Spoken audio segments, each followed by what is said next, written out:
How's it going, movie and TV fans? Welcome back to another review on the channel. Now, if you don't know by the piece of music you hear in the background, then that's a shocking thing. But we are today looking at one of, if not my, in fact, no, my single favorite animated movie of all time, and one of my top 10 favorite movies of all time, Monsters Inc. Now, this is a very, very special movie to me because it was one of the earliest movies I remember watching when I was little. I had a VHS of it that I still got. It was a blue VHS, it was really cool, and for a while, when I watched this movie in other ways, I thought it was like a wrong version because the VHS version naturally had a special feature at the end of it. It had outtakes and the company play thing, and it also had Mike's New Car, the short film at the end of it. And for years afterwards, I'd see other versions of the movie and say, no, this isn't the right version because it's not got company playing, it's not got Mike's New Car at the end of it. Not realising that those were just put at the end of the VHS and the VHS only. So that's something that, there you go, is an interesting story. But this movie is just so important, especially to me personally. I think it is definitely it is genuinely my favorite animated movie I've ever seen. I think, it's a very, very good story. I think all the characters are fantastic. Mike and Sully are really, really, really well developed characters in most of their scenes, I think. And the exploration of the factory is interesting. The way the story goes is quite fun as well. The concept of factory, monsters, what happens when a child gets in said factory. I think that concept is really cool, it's really fun. I think, like I said, the whole movie is just absolutely fucking brilliant. And for a movie that is this good, it's surprising that it wasn't as, used as an IP going forward. I mean, after this movie came out, so far, all that's happened with this property is there's a ride at Disneyland, there's the Monsters University prequel that came out in 2013, and there's of course the continuation TV series that recently finished up its first season run on Disney Plus called Monsters at Work that I will be covering very fucking soon. Which, obviously after I record this review, I'm going to start production on the Loki season 1 fucking review, my guys.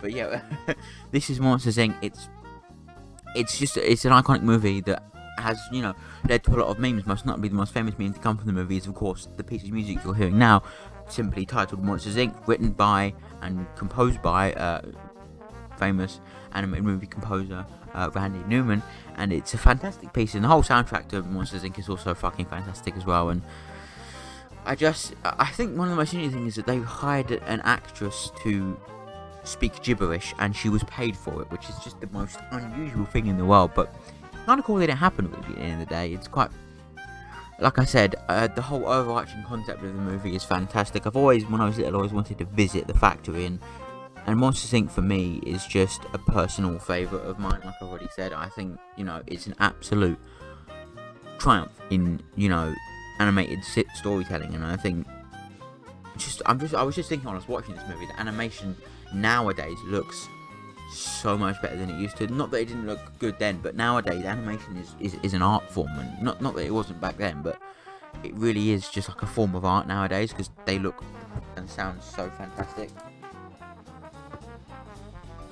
And yeah, I just think as a whole, the story's fantastic. All the actors do fantastic jobs. John Goodman, Billy Crystal, everyone's fantastic here. Obviously, we've got our leads in Billy Crystal, Mike Wazowski, and John Goodman as James P. Sullivan, but I think Roz is an interesting character. Waternoose is weird. Bono Snowman is in there for a while. Yeah, it's just an overall movie that I obviously have great love for. I think it's a really just fantastic movie that has a special place for me, and it's a movie that I will always love so much and watch over and over again. And now it's streaming on Disney Plus. It's fantastic. I've still got the VHS. We'll definitely be watching the VHS. The short film Mike's New Car is on Disney Plus. However, the outtakes and the company play thing, that's not on Disney Plus. But, and it's a massive fucking but too, it's on YouTube. So go look at that. I seriously, I highly recommend you watch this movie. I actually own this movie digitally, so it's on VHS.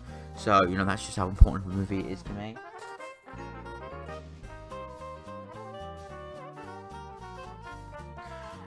And, just overall,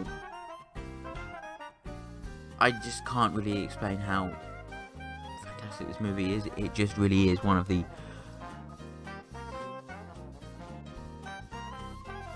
I can't say it in a way. It's one of the greatest movies I've ever seen. It's one of my favourite movies of all time. It's a very special movie to me. Everyone has that one movie that's really, really special to them, and for me, this is that movie. While there are other incredible animated movies that I love, most notably, I think two movies that come to mind that come quite close to this movie, but I don't think are as good, but are very close to being as good as this movie, are Toy Story 2 and The Incredibles. Two absolutely fucking fantastic movies that knock it out of the fucking park when it comes to quality of not only the animation but music in them and character development and stuff like that. And yeah, overall, they're just two movies that are... Sorry, this movie is just an absolute... the script is solid, the direction is interesting, the voice work is very solid here as well. And it's just a movie that I think lends itself to several rewatches. And I think the Monsters at Work series, what it does really well is it expands the universe very, very well. In the way this movie ends, I think, obviously the Monsters at Work series picks up, very shortly after the events of this movie transpire, and I think it's a great way to pick up, but we'll talk about that when we get to Monsters at Work. And that whole series was fantastic. I loved watching that series, and it was, I can't lie, something about that series that I'll probably talk about more when I get to the review of that series is that it was the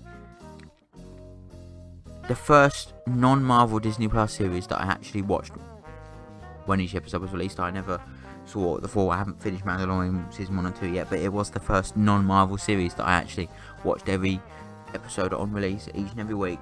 I would sit down and to be fair, it's one of those series that came out towards the end of the run of Loki, and finished at the beginning of the one of What If. So every week I'd either be sitting down to watch an episode of Loki, an episode of Monsters at Work, or an episode of What If, and an episode of Monsters at Work. And I think having that packed in between two fantastic Marvel shows is cool. But I do think, like I said, it's a fantastic children's television. I can't lie, it's really brilliant. But just as this movie is absolutely fantastic, and I'll definitely be showing it, to people. I think you should see this movie because it's genuinely a fantastic fucking movie. But yeah, overall, it's like I said, the animation isn't actually too shabby for the time it came out in. I think at the time there were definitely a lot worse looking movies in the animation department. I can't lie, but it does do a fine job of presenting itself to the whole genre of animation, and I definitely think it offers some interesting things, which is cool. And I think as a whole, it's just, it's one of those movies that you just gotta watch it. Like, in my opinion, you just fucking have to see this movie. And yeah, it's an overall fantastic movie that I think, like I said, I highly recommend you go and listen to the soundtrack. Obviously, I'm sure you probably heard it by now, because it's that famous piece of music is fucking everywhere these days.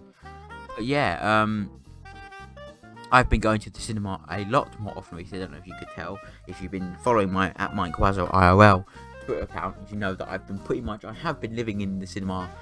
I've been going every single day for the last couple of days. In the last 2 days, I've seen 2 movies. I'm seeing 2 today, and I saw 2 yesterday. And yeah, so if you want my reviews of the latest movies, like just a type review and stuff like that, before I do them here on the channel, go follow my letterbox, or just go check it out in the link tree in the below. I'll be posting more, written reviews at that point. I think, and I've got stuff like Space Jam, Suicide Squad, Free Guy, Candyman, and I'm definitely gonna be doing more stuff soon as well, hopefully. Most movies I now see twice in the cinema, so I'll be reviewing them after the second time. I seen Magdalene yesterday. I can't fucking say that word, but it's a new James Wan movie. I can't say the word, I'm gonna try anymore, but I'm gonna see that again on fucking hell. What? Sunday. Tomorrow. No! Tuesday. That's it, I'm seeing it on Tuesday. But yeah, I'm seeing Cop Shop today, and I'm also seeing Rise of the Foot Soldier Origins again, because fucking hell, that movie was something different. But yeah, this has been my view of Monsters Inc. If you want my more up-to-date reviews of the newest movies coming out now, check out the Letterboxd, and stay tuned for more reviews on the channel. I hope that the reviews are still things people actually give a shit about. I don't know.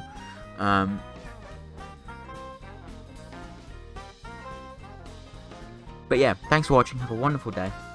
And don't forget to check out all the other stuff on the channel. And yeah, have a wonderful day, and cue that.